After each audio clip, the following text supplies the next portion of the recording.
Welcome to Learn English News through videos and IELTS practice. Study English the smart way and learn English fast with our daily English news headlines. Let's get started.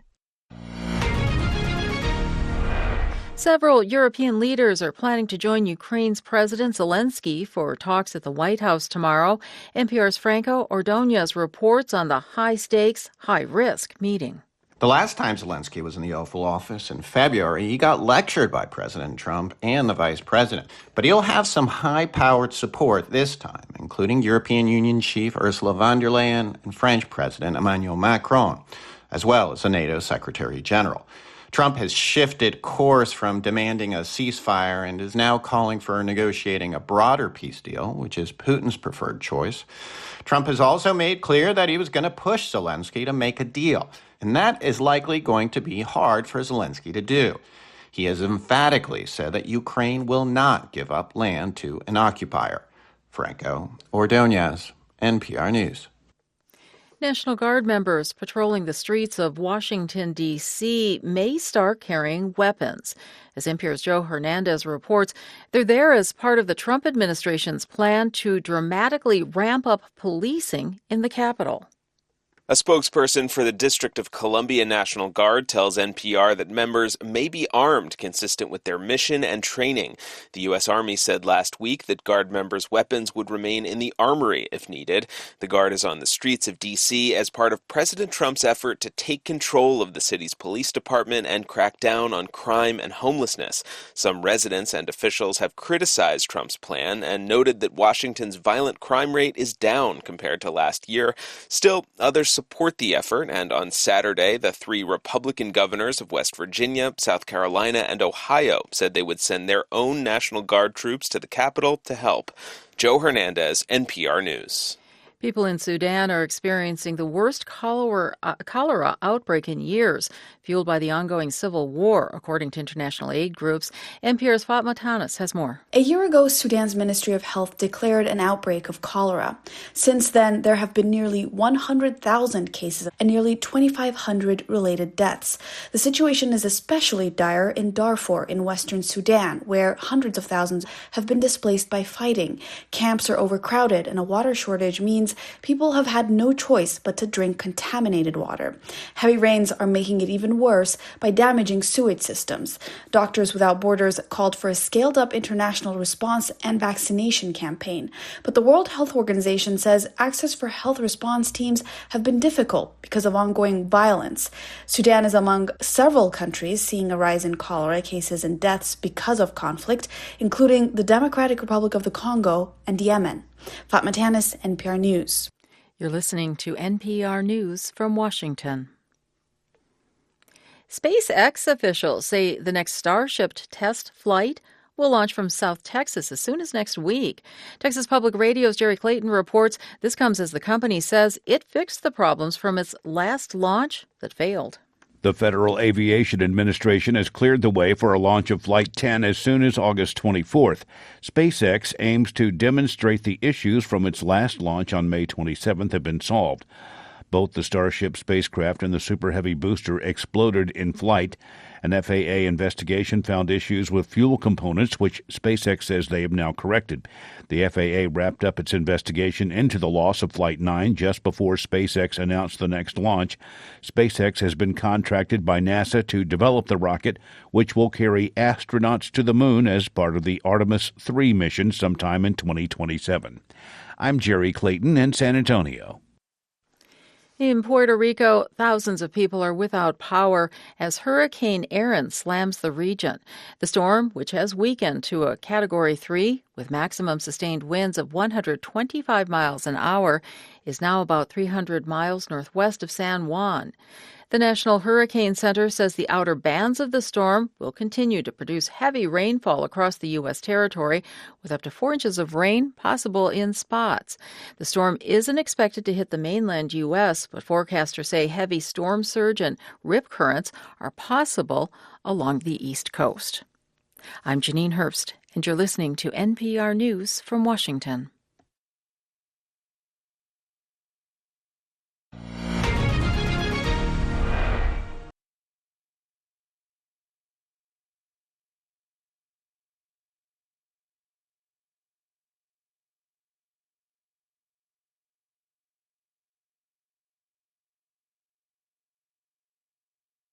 Several European leaders are planning to join Ukraine's President Zelensky for talks at the White House tomorrow.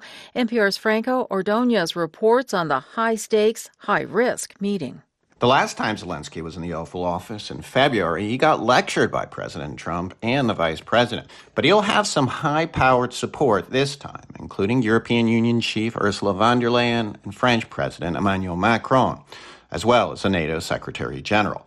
Trump has shifted course from demanding a ceasefire and is now calling for negotiating a broader peace deal, which is Putin's preferred choice.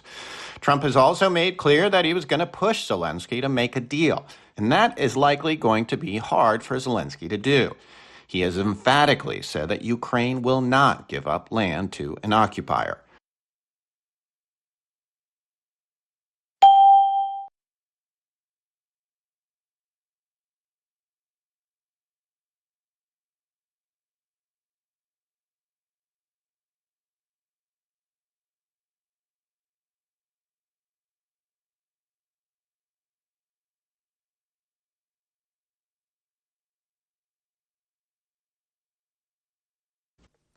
National Guard members patrolling the streets of Washington, D.C. may start carrying weapons. As NPR's Joe Hernandez reports, they're there as part of the Trump administration's plan to dramatically ramp up policing in the Capitol. A spokesperson for the District of Columbia National Guard tells NPR that members may be armed consistent with their mission and training. The U.S. Army said last week that Guard members' weapons would remain in the armory if needed. The Guard is on the streets of D.C. as part of President Trump's effort to take control of the city's police department and crack down on crime and homelessness.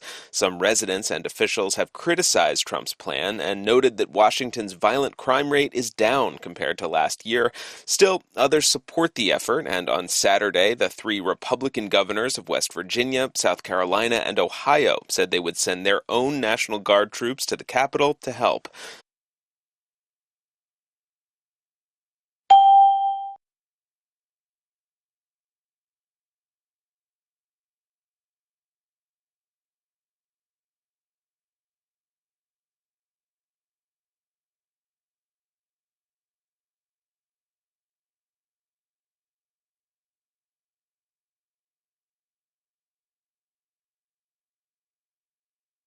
People in Sudan are experiencing the worst cholera outbreak in years, fueled by the ongoing civil war, according to international aid groups. NPR's Fatma Tanis has more. A year ago, Sudan's Ministry of Health declared an outbreak of cholera.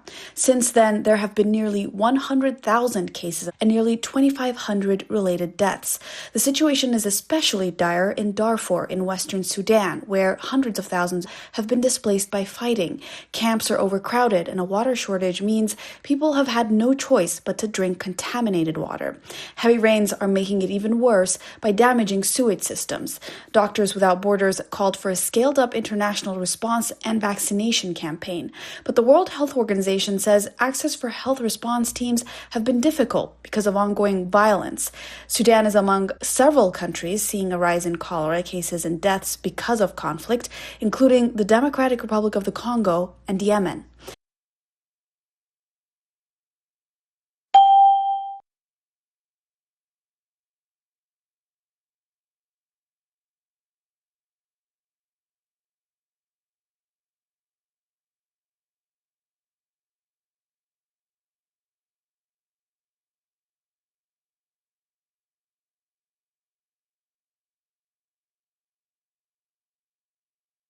SpaceX officials say the next Starship test flight will launch from South Texas as soon as next week.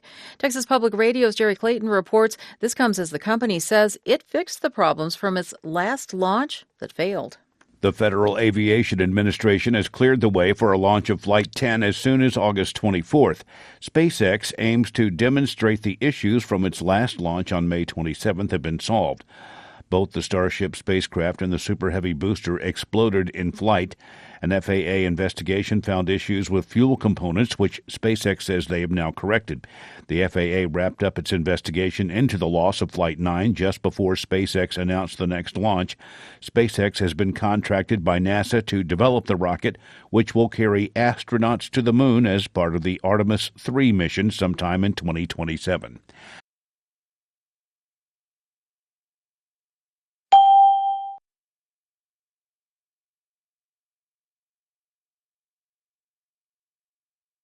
5. Trump has shifted course on Ukraine.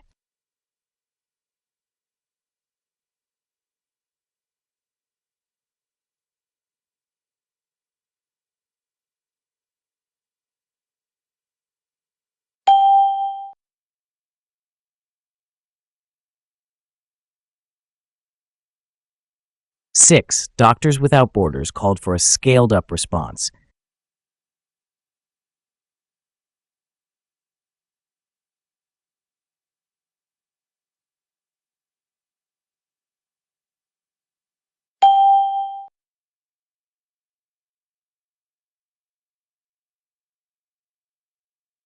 7. The FAA has cleared the way for a launch.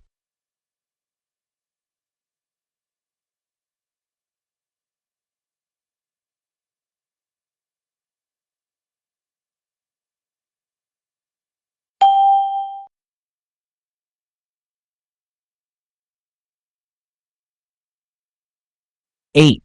The National Guard is patrolling the streets.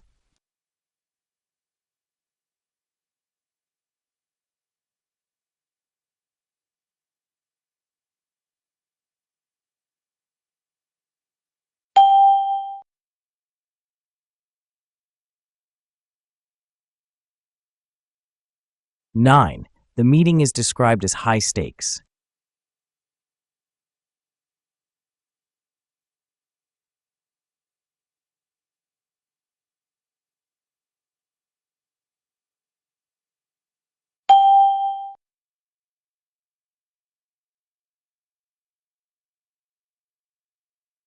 10. Zelensky emphatically said Ukraine won't give up land.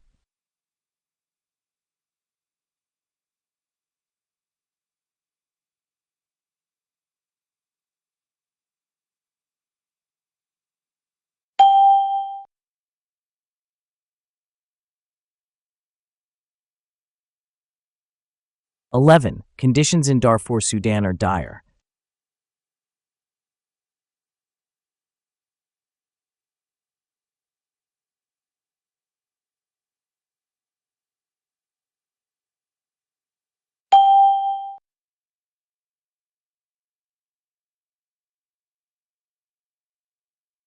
12. Puerto Rico is without power after Hurricane Aaron slammed the region.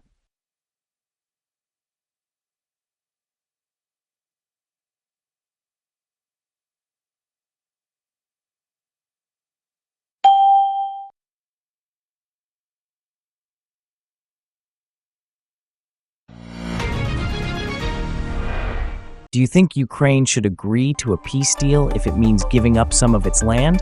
Or should it keep fighting to protect its territory? Why? Please share your ideas in the comments.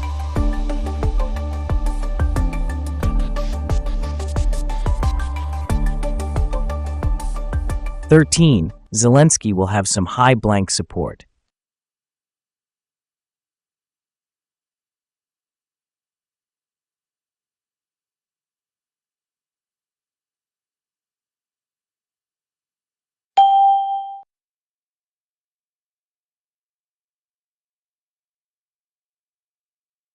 14. Trump is calling for a broader peace blank.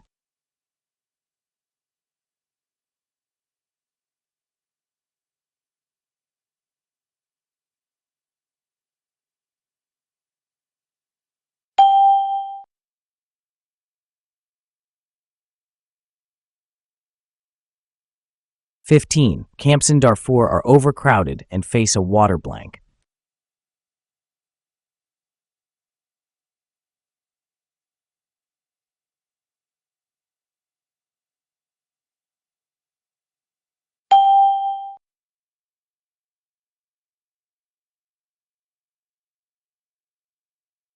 16. Doctors Without Borders called for an international blank.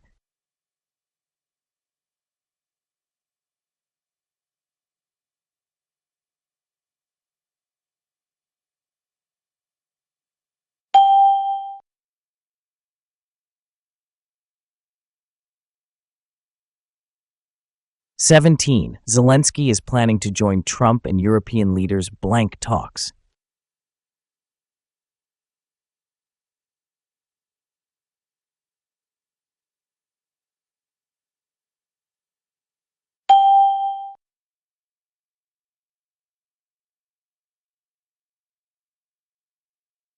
18. The Guard is on the streets of Washington, D.C., blank part of Trump's plan.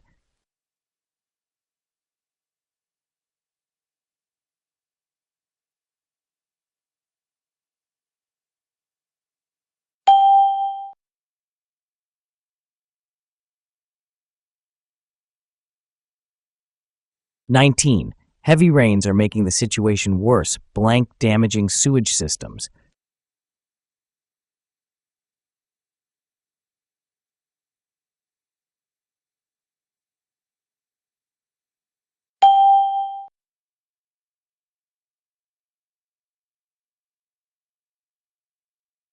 20. The storm isn't expected to hit the mainland U.S., but forecasters warn blank rip currents.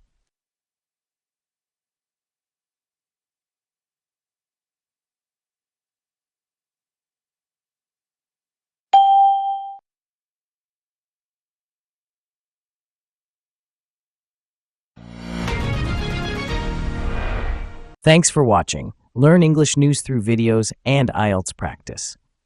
Keep watching daily for easy English learning and daily English news. Don't forget to subscribe, like, and comment.